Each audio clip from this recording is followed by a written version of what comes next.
Captain Elias Grant had always carried his scar like a shadow. It stretched diagonally across his chest, faintly glowing under certain light, like a mark left by something not entirely of this world. Doctors had told him it was just tissue damaged by alien energy during a long-forgotten battle. Yet Elias knew there was something more to it. The scar pulsed at strange times, when storms rumbled in space, or when he dreamed of a battle he could never fully remember. The memory of that day was broken inside his mind.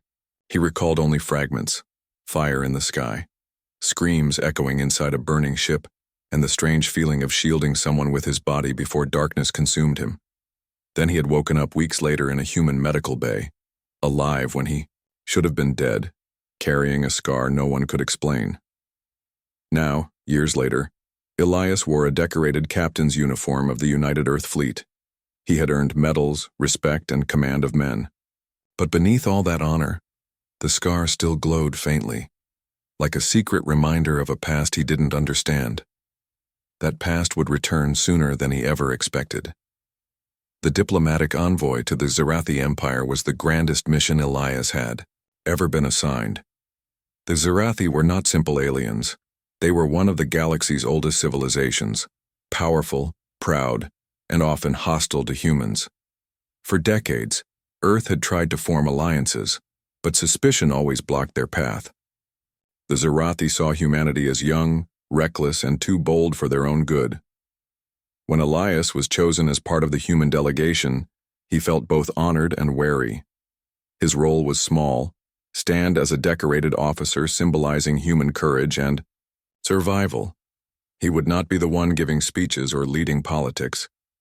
Yet something about the mission made him uneasy. His scar had begun to burn faintly ever since the ship entered Zerathi space, as if warning him of something he could not name. The throne hall of the Zerathi Queen was vast beyond measure. High pillars of dark crystal rose into the sky, each etched with glowing silver symbols of victories older than human history. Alien banners of shifting light hung from the ceilings, moving as though alive. The atmosphere was heavy with incense and strange energy. The human delegation, dressed in their finest uniforms, marched into the hall. Elias walked behind the ambassador, his steps steady, though his heart beat faster with every moment. Hundreds of Zerathi nobles lined the chamber, their tall, elegant forms wrapped in metallic robes that shimmered like starlight. Their golden eyes watched the humans with cold curiosity, and there at the far end sat Queen Seralith, ruler of the Zerathi Empire. She was tall, graceful, and regal beyond compare. Her crown was not metal, but a living structure of luminous vines that flowed like a halo above her head. Her gaze carried the weight of centuries. When her eyes fell upon the humans, silence fell across the hall. The ambassador stepped forward, speaking carefully rehearsed words of peace and friendship. Elias stood still, a soldier trained to remain in the background. Yet as the speech went on, he felt a strange prickling on his chest. His scar burned, not painfully but strongly enough to make his breath catch. Then it happened. The Queen's gaze moved slowly across the line of humans, indifferent at first. But when her eyes fell upon Elias, something changed. Her expression froze, her golden eyes widening ever so slightly. She rose from her throne, silencing even her closest advisors, and walked forward with graceful, deliberate steps. Elias stiffened. Every Zerathi noble seemed shocked that their queen was moving toward a mere human officer. The ambassador himself faltered mid-sentence, unsure of what to do. Elias could only stand at attention, his scar burning hotter with every step she took. When Queen Seralith reached him, she stopped. Her hand, slender and shimmering with alien light, lifted toward his chest. Without asking permission, she touched him right over the scar. The faint glow beneath his uniform responded instantly, shining brighter as though alive. Gasps echoed across the chamber. Zerathi nobles whispered in disbelief. Elias felt his body tremble, not from fear, but from something deeper, like recognition, like a forgotten memory waking inside him. The Queen's eyes softened. Her lips parted and she whispered words that froze everyone in the hall. So it was you? After all these years. Elias was speechless. He didn't understand. What did she mean? Why did she recognize him? The hall was tense, filled with murmurs, yet no one dared interrupt their queen. Your Majesty. The human ambassador began carefully, but Sarilith raised a hand, silencing him without a glance. Her focus remained on Elias. You carry the mark, she said softly, though her voice echoed with authority. The scar left by forbidden fire. I thought the one who bore it had perished long ago. Elias blinked, struggling for words. Your Majesty, I do not understand. You do not remember, she observed, her golden eyes narrowing slightly, not in anger but in sorrow. Of course. Such wounds steal more than flesh. They steal memory too. Her words struck Elias like thunder. Fragments stirred in his mind, shadows of a battlefield, fire, and the desperate act of shielding someone precious. Could it be? Before he could speak, the queen turned to her court. This human is no stranger. He is the one who carried me from the flames when I was not yet queen but only a daughter of the throne. When the forbidden weapon struck me down, it was his body that shielded mine. He disappeared in the chaos, and I believed him lost. Yuri, entire hall erupted into shocked murmurs. Zarathi nobles stared in disbelief at Elias while the human delegation stood frozen, overwhelmed by what they were hearing. The queen faced Elias again, her expression filled with both wonder and solemn recognition. So it was you, after all these years. The human who should have died yet lived. The bearer of the scar that defies our understanding. Elias felt the weight of every eye in the chamber. His scar pulsed warmly under the queen's touch, as if affirming her words. Though confusion swirled inside him, a part of him knew she was telling the truth. Somehow in that forgotten battle he had saved her life. The ceremony ended in disarray. The queen dismissed the gathering, declaring that she would speak privately with Elias. Nobles protested, humans whispered in confusion, but none dared disobey her will. Elias followed her through winding halls of crystal and light, his thoughts racing. The queen remained silent until they reached a private chamber overlooking the stars. Only then did she turn to him again. You have questions? She said softly. Yes, Your Majesty, Elias admitted, his voice steady though his mind was storming. I remember fragments but not the whole. I do not know why I carry this scar or why it glows. I do not know why you recognize me. The queen studied him for a long moment, as though measuring the truth in his eyes. Then she said, Because you are the one who should have died, yet lived. And that makes you both a mystery and a key. Elias frowned. A key to what? Her golden gaze shifted to the stars beyond the window. To secrets older than your species, to enemies thought gone, and to a future neither of our peoples are ready to face. She turned back to him, her hand once more hovering over his scar. We will speak more. For now, know this. Your survival changed the path of 2 civilizations, and it is not yet finished. Elias felt the weight of her words settle into his heart. He didn't fully understand, but he knew one thing with certainty. His scar was no longer just a wound, it was a beginning. The private chamber of Queen Sarilith was filled with a calm light, the kind that made shadows softer and voices quieter. The walls were made of living crystal that pulsed faintly like a heartbeat, as though the palace itself was alive. Elias stood at the center, his hands clasped behind his back, a soldier's discipline steadying him even when confusion and questions stormed inside his mind. The queen sat across from him, her tall form graceful, her eyes thoughtful. For a long time she said nothing, only studying the scar that glowed faintly beneath his uniform. Elias felt as though he was being weighed, not as an officer of the Earth Fleet, but as a man who carried something no one else did. Finally she spoke. Do you remember anything of that day? Elias drew a slow breath. Only fragments, Your Majesty. I was younger then, barely a lieutenant. There was chaos, fire in the sky, ships breaking apart. I remember pulling someone from the rubble, a figure, but the memory is broken like a mirror shattered into pieces. I cannot see the whole. The Queen's eyes softened, touched by sorrow.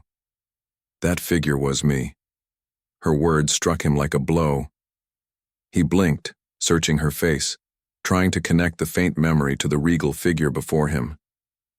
You? She gave a small nod. I was not queen then. Only Serelith, daughter of the throne. My people were at war with the Vare Dominion, an ancient enemy who wielded weapons forbidden even in our darkest history. They struck me down with one of their cursed cannons. No Zarathi had ever survived such a wound. My guards fell, my soldiers scattered, and I was left to die in the ruins. But then, you appeared. Elias felt his breath catch. His scar tingled as though alive. You carried me, she continued, her voice softer now, almost like a memory being spoken aloud. You shielded me when the enemy fired again. The blast should have killed us both, but when the light faded, you were still alive. Broken, burned, yet alive. I was pulled away by my people before I could know your fate. For years I believed you had died in the fire, but now I see. You lived. Silence filled the chamber.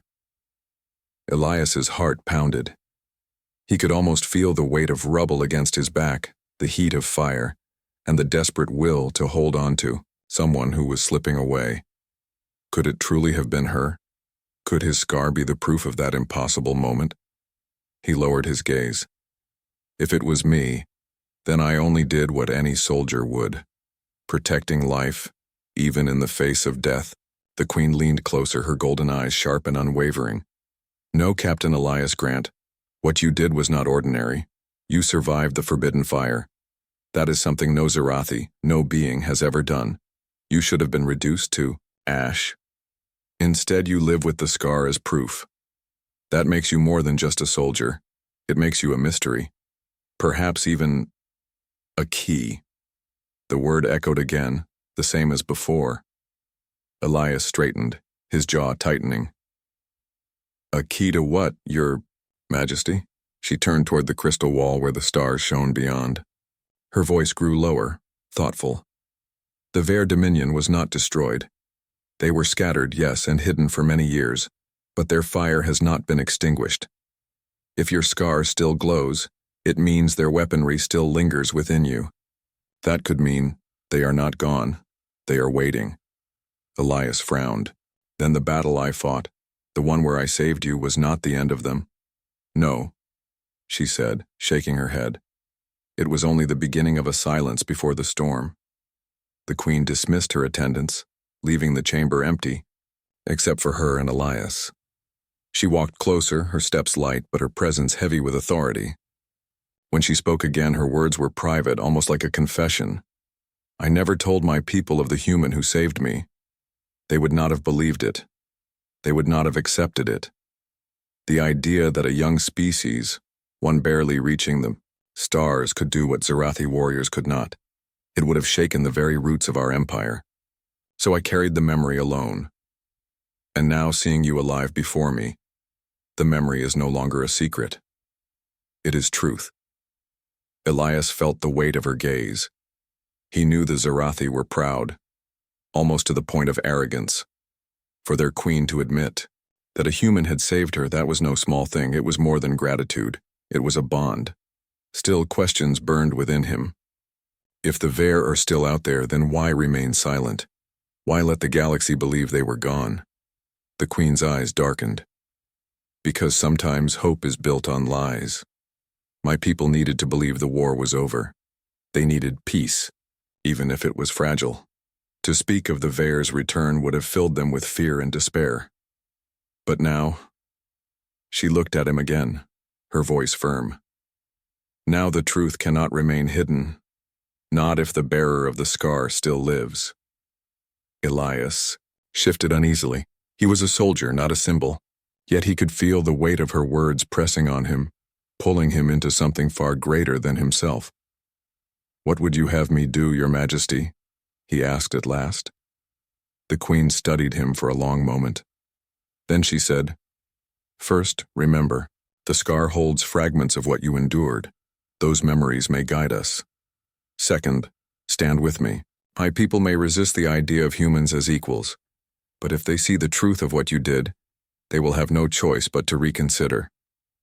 Elias hesitated. He had fought many battles, but none like this. Diplomacy, politics, prophecy. These were not the fields he knew. And yet the scar burned on his chest, reminding him that he was already bound to this fate. "I will do what I can," he said finally. "For my people, for yours, and for the truth." The queen gave a small nod, approval in her eyes. Then perhaps the alliance we dreamed of is not so distant after all. Later that night, Elias was given quarters within the palace. They were grand beyond anything he had ever seen. Walls of glowing stone, a bed carved from silver wood, and windows that opened to the endless stars. Yet sleep did not come easily. When he closed his eyes, visions filled his mind. Fire, screams, the face of a young Zarathi woman lying wounded in the dust, his own arms lifting her, carrying her through the smoke, a burning light crashing down upon them, the unbearable pain of it tearing through him. And yet, a strange warmth, like a shield, like a will stronger than death itself. He woke with a gasp, the scar glowing brightly in the darkness. For a moment he thought the room itself was burning. Then the glow faded, leaving him breathless and shaken. The past was returning to him piece by piece, and with it came a truth he could not ignore. The forgotten battle was not finished. The next morning, whispers filled the palace. Zarathi nobles argued in private halls. Some claimed the queen had been deceived by human trickery. Others feared the scar-bearer was a sign of prophecy, one that could not be ignored. The humans of the delegation, meanwhile, struggled to understand what had happened. Elias felt the weight of every eye on him wherever he walked. To some, he was a fraud. To others, a legend. But to himself, he was simply a soldier trying to make sense of a fate larger than his own life.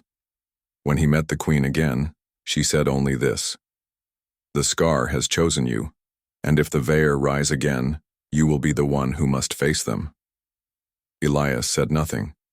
Deep down, he knew she was right. The palace of the Zarathi Empire was beautiful by design but heavy with tension.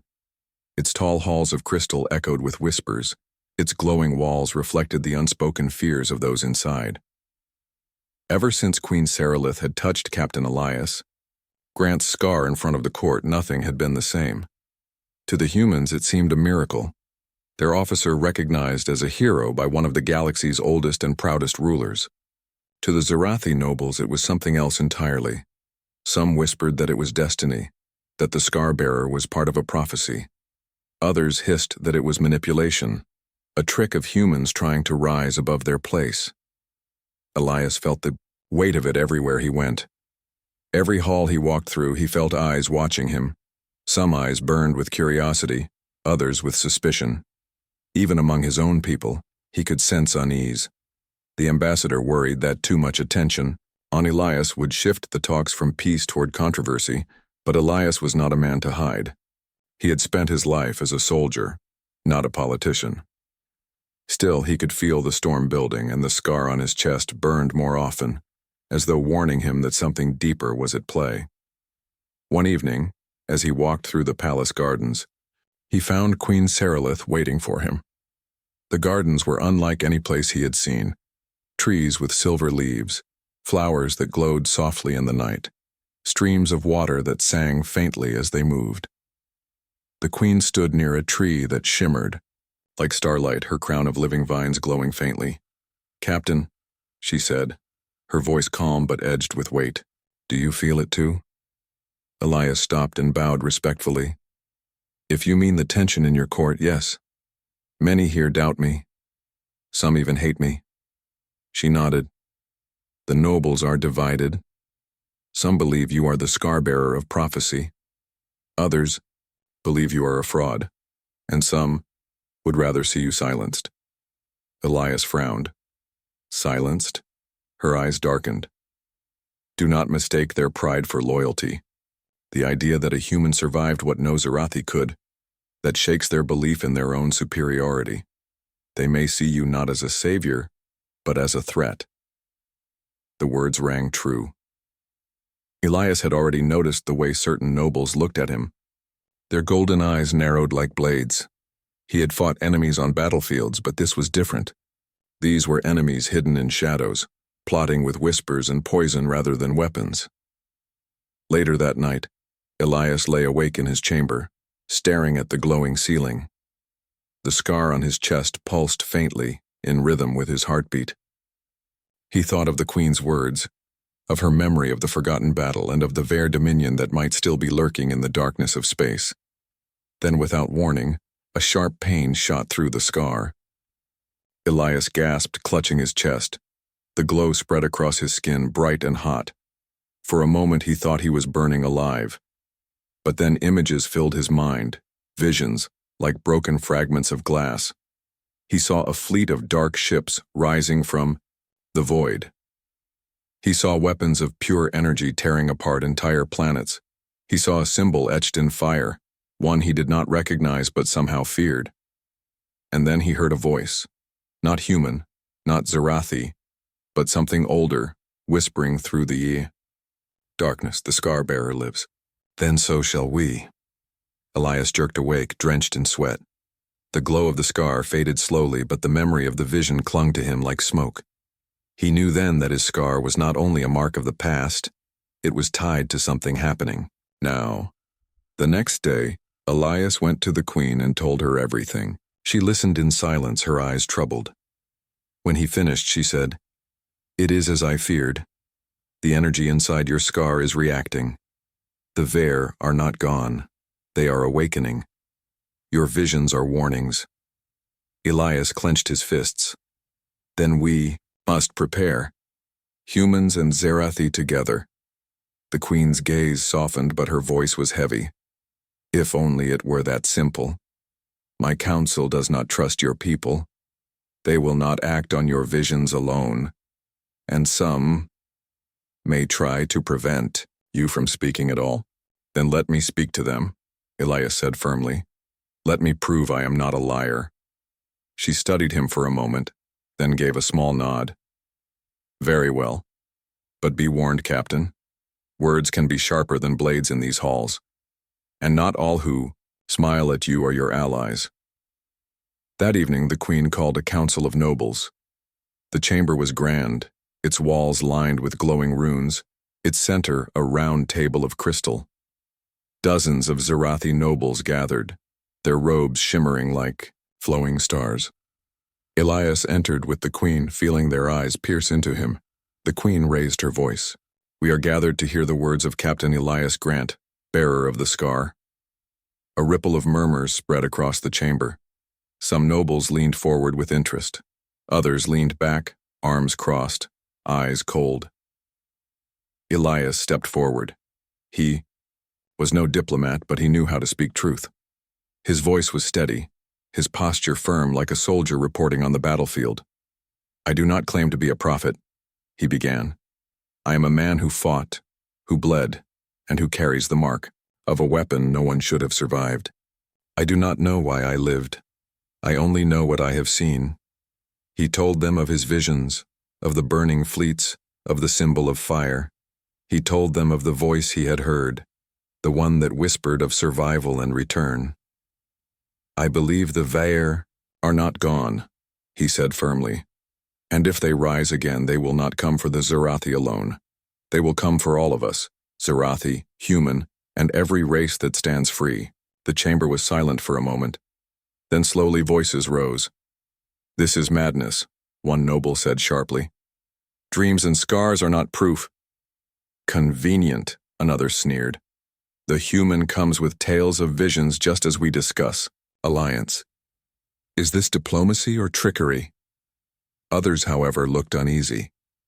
"And yet," one whispered, "the Queen herself was saved by him. Can we ignore that?" The Queen raised her hand, silencing the chamber. "Whether you believe or not, I know the truth. He saved me. He bears the scar. and I say his words are not to be dismissed. But even her authority could not silence all doubt. Some nobles bowed their heads in agreement. Others left the chamber with cold, angry eyes. Later, as Elias left the council, he felt a strange shift in the air. A shadow moved behind him. His soldier's instincts flared. Without hesitation, he turned and caught sight of a Zerathi figure slipping away into the dark halls. He followed silently. The figure moved quickly, vanishing into a hidden passage.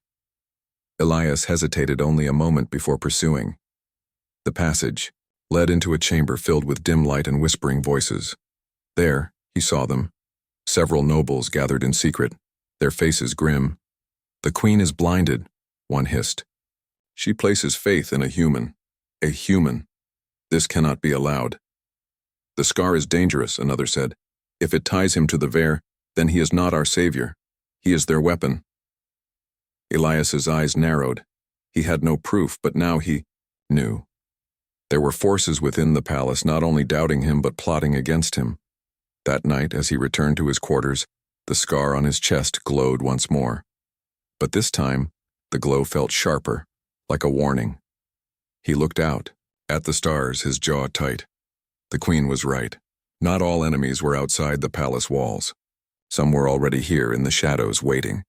And if the Veer truly were returning, then these divisions would not only weaken them, they would destroy them before the first battle even began.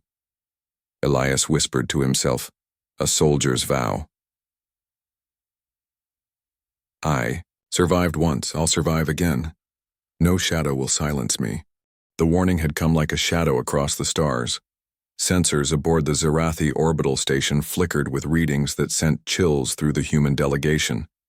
Massive energy signatures, moving silently from the galaxy's edge, carried an unmistakable pattern, one that had not been seen for decades.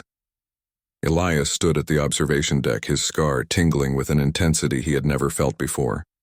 Beside him, Queen Seralith's eyes glowed golden, fixed on the approaching fleet. It was larger than any human or Zerathi force could easily confront. Their formation was tight, precise, and deadly, a ghostly reminder of an enemy once thought. Extinct, the Veer Dominion. "They're here," she said, her voice calm but firm. "I feared this day would come. The one who wielded forbidden fire is rising again." Elias swallowed hard. He had known the warning was real. He had seen the visions, felt the resonance in his scar. But now, looking at the approaching fleet, he realized the danger was far more immediate than he had imagined. "They move fast," he said, gripping the railing. "If they strike before we are ready, countless lives could be lost." Seralith placed a hand on his shoulder. "Then we prepare. We will need both human ingenuity and Zerathi experience. And you, Captain, you will be at the center." Elias nodded, the weight of her trust pressing against him like gravity. He did not feel ready, but he had survived impossible odds before. He would do so again. The news of the Veer fleet spread quickly across the palace. Council meetings were called, and the chamber that had once doubted Elias now filled with anxious voices. "The humans are untested in large-scale warfare," one noble said sharply. "How can we trust them against an enemy like the Veer?" "They survived the forbidden fire," Seralith replied firmly, her eyes sweeping the council. "One human alone saved me years ago. That is more than enough to prove their worth." But even as the queen spoke, whispers continued among the nobles. Some still plotted in secret, fearing the rise of a species they had long considered inferior. They could not see past centuries of pride, even in the face of imminent danger. Elias felt the tension pressing against him, but he had no time for doubt. Every decision now mattered. Every moment could determine life or death for countless beings across the galaxy. Preparations began immediately. Zerathi engineers worked alongside human scientists, creating defensive arrays, shields, and weapons capable of countering the Veer's energy technology.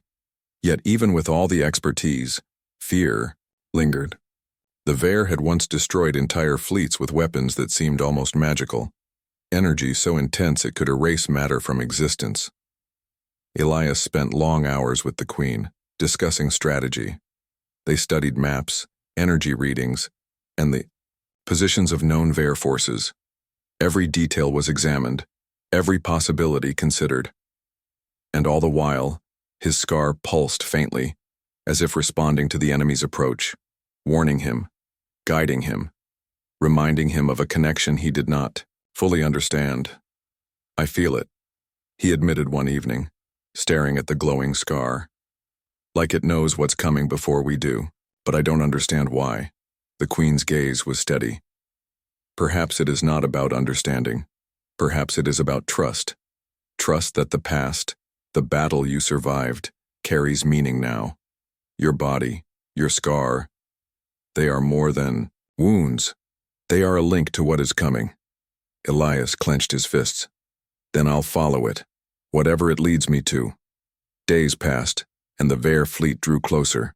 Scouts reported their numbers and formations, their energy readings making even the bravest Sirathi soldiers uneasy. Yet the Queen remained calm, her confidence in Elias never wavering. Elias, however, felt the weight of every life depending on him. Humans, Sirathi, allies across the galaxy, they would all face annihilation if they failed. And somewhere in the shadow of the approaching fleet, he knew, the Vare remembered him too. "They remember the scar," he murmured one night to Sarilith. "I can feel it. They know I survived once. That may be why they are coming now." Sarilith placed her hand over his, her touch grounding him. "Then let them come. You survived the impossible once, Elias. You will do so again. And this time, you will not be alone."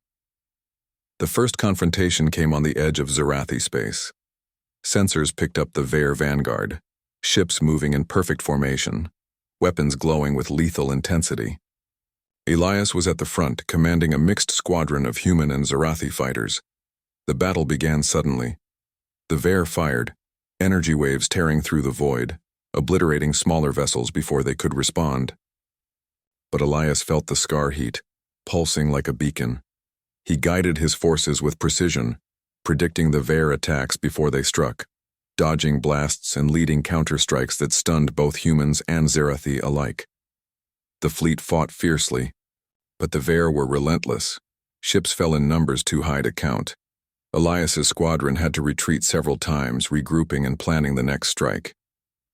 Yet the scar guided him, showing paths, warnings, and even strategies that no human or Sirathi mind could calculate on its own. After hours of intense combat, the Queen joined the front. Sarilith's presence inspired her people. She fought alongside Elias, coordinating Sirathi ships and protecting human forces. The bond between the human captain and the alien queen was visible to all, a partnership that combined courage, wisdom, and instinct. "You lead well," she said once, as they maneuvered, together through a barrage of energy fire, "better than any of our generals could. The scar in it shows you the way." Elias grunted, focusing on the controls. "I just survive. That's all I know how to do." "You survive. That is enough," she replied, her voice calm amid the chaos. The battles raged for days. The Vare fleet was vast and well coordinated, but the humans and Sirathi adapted. Every encounter revealed more about the enemy, and Elias's scar continued to pulse, guiding him through impossible scenarios. He began to realize that it was not just a mark, it was a connection. A part of him resonated with the Vare energy, allowing him to anticipate attacks, exploit weaknesses, and survive what should have been fatal strikes. But the Vare were not ordinary enemies. They learned, they adapted, they remembered the one who had survived their forbidden fire decades ago. Every strike seemed targeted at him, as though the scar itself was a challenge to their power. Elias knew the final battle would not be like this. It would require more than skill. It would require courage, sacrifice, and the willingness to endure the impossible once again.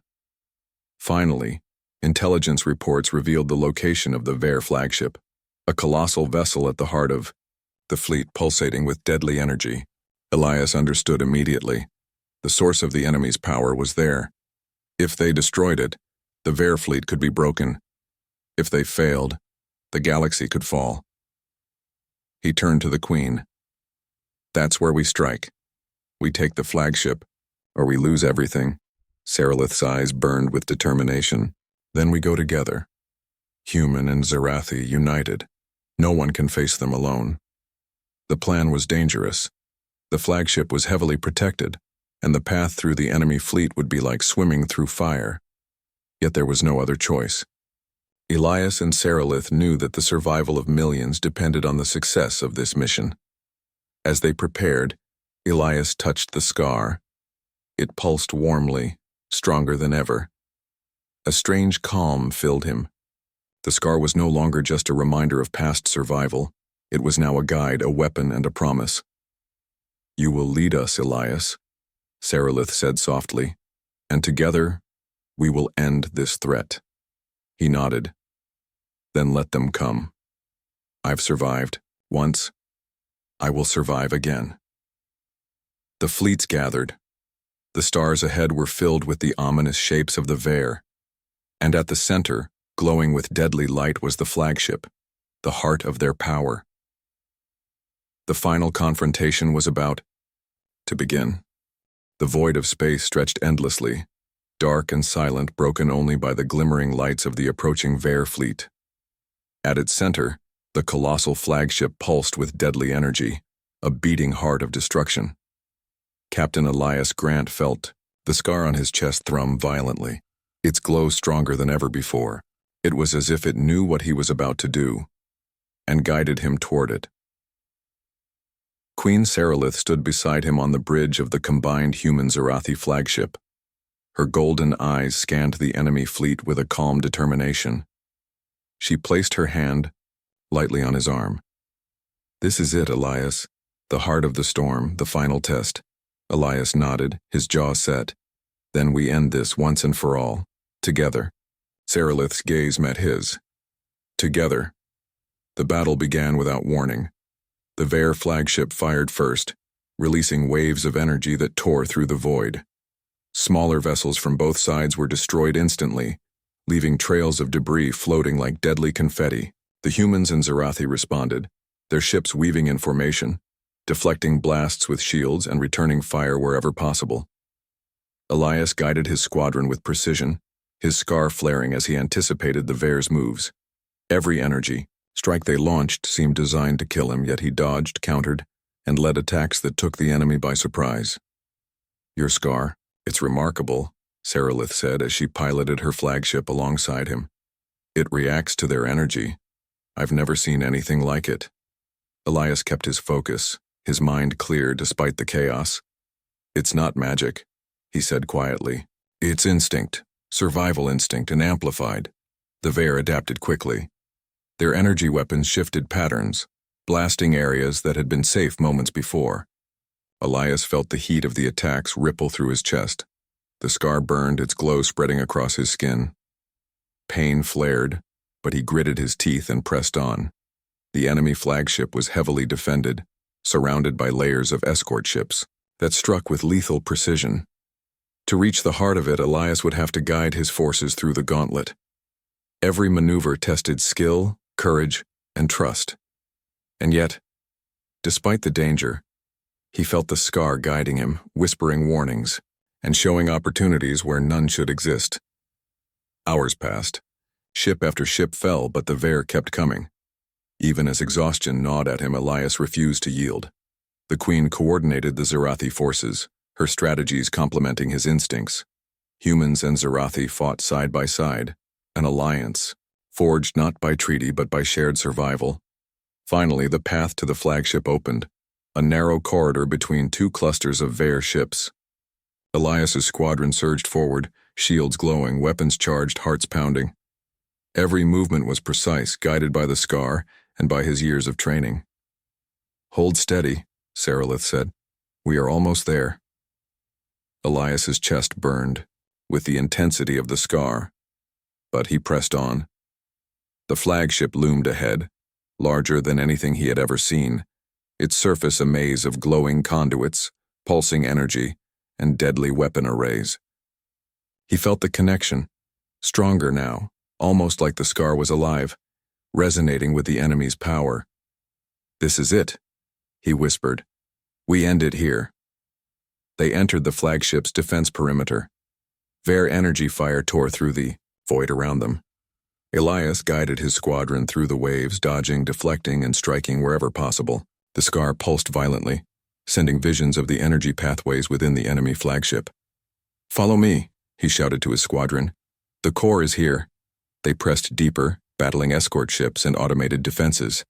Every moment was life or death. Some of his comrades fell, their vessels exploding into fiery debris. Elias ignored the fear, focusing only on the path the scar revealed. At last, they reached the inner sanctum of the flagship. The core of the Veir's power thrummed before them, a colossal energy sphere glowing with dangerous intensity. It radiated waves of energy that could destroy entire fleets. Elias felt the pull of the scar, guiding him to the exact weak points, showing him how to approach without being annihilated instantly. Saralith's voice broke through the tension. "Elias, the energy is too strong to destroy conventionally. You must channel it." Elias realized what she meant. The scar was not only a guide, it was a conductor. Somehow the energy inside it could resonate with the core, destabilizing it if he allowed it to flow through him. The thought terrified him. The pain would be unimaginable, he might not survive. But he knew there was no other choice. He turned to her. "I can do this, but I may not come out alive." She placed a hand on his cheek, steadying him. "Then, I will be here, with you. We face this together." Elias activated his suit's energy conduit and allowed the scar to flare brightly. Pain shot through him like fire, but he gritted his teeth and pushed the energy further, letting it resonate with the Veir core. The flagship shuddered violently. Alarms blared, energy conduits cracked and sparked. The Veir noticed immediately. Their attacks intensified, targeting Elias specifically. Yet he moved with uncanny precision, guided by the scar and the visions it sent. Every strike he anticipated, every blast he dodged, every weakness he exploited. He had become the key. The Queen had said he was. The flagship groaned, energy rippling across its surface. Elias pushed harder, forcing the energy of the core to destabilize. The scar glowed white-hot, burning through his suit's armor, but he did not falter. Pain became focus. Fear became purpose. Survival became creation. Minutes, or perhaps hours, passed. Time seemed to stretch in the void of space as the energy reached a critical point. Finally, with a roar like a dying star, the core imploded. A wave of energy radiated outward, consuming the flagship from within. The Veir ships scattered in chaos, their coordination broken. Elias's squadron held formation, retreating from the shockwave. The scar on his chest dimmed, the pain ebbing slowly as the resonance faded. The flagship exploded in a brilliant flash, its energy consumed in the final collapse. Silence followed. The stars were still. The Veir fleet was broken. Survivors fled into the void, leaderless and defeated. Elias collapsed to the deck, exhausted, burned, and drained. Saralith rushed to his side, kneeling beside him. She placed her hands gently over his chest, feeling the scar that had endured so much. "You did it," she whispered. "After all these years, you not only survived, you saved us all." Elias looked up at her, the pain still sharp but fading. "I didn't do it alone. You, the fleet, the people fighting beside me. We did it together." She shook her head, smiling through tears. "No. You bore the impossible. You carried the fire they thought would destroy you. That is what makes humans extraordinary." For the first time, Elias allowed himself to feel relief. The weight he had carried for decades, the battles, the scar, the visions, was finally lifted. Yet he also knew that the galaxy would never be the same. Humans and Zarathi had fought side by side, and the respect earned in this war would not be forgotten. Days later, the alliance between humans and Zarathi was solidified, not through treaties alone, but through the shared memory of the final stand. Stories of the Scarbearer spread across the galaxy, tales of a human who survived impossible odds and faced the Vare with courage unmatched. Elias returned to the Queen's side in the palace. She studied him, her expression solemn yet warm. "You have proven what I knew all along," she said softly. "Humanity is not just capable, it is resilient, it endures. And it changes the fate of the galaxy." Elias smiled faintly. "I only did what I had to. The rest is history." The Queen reached out, touching his scar once more. It pulsed faintly, almost as if acknowledging her words. "After all these years," she whispered, "you did not just save me. You saved us all." Elias nodded. He had survived fire, betrayal, prophecy, and impossible odds. He had faced the galaxy's deadliest enemy and lived. And those scars remained, on his body, on the memory of countless battles. They were no longer just reminders of pain, they were proof that humans could endure, that courage mattered, and that hope could survive even the darkest storms of the universe. For the first time, he felt a quiet peace. The war had ended, the Vare were defeated, and the galaxy had learned something it would never forget. Sometimes the strength of a single human could change the fate of civilizations.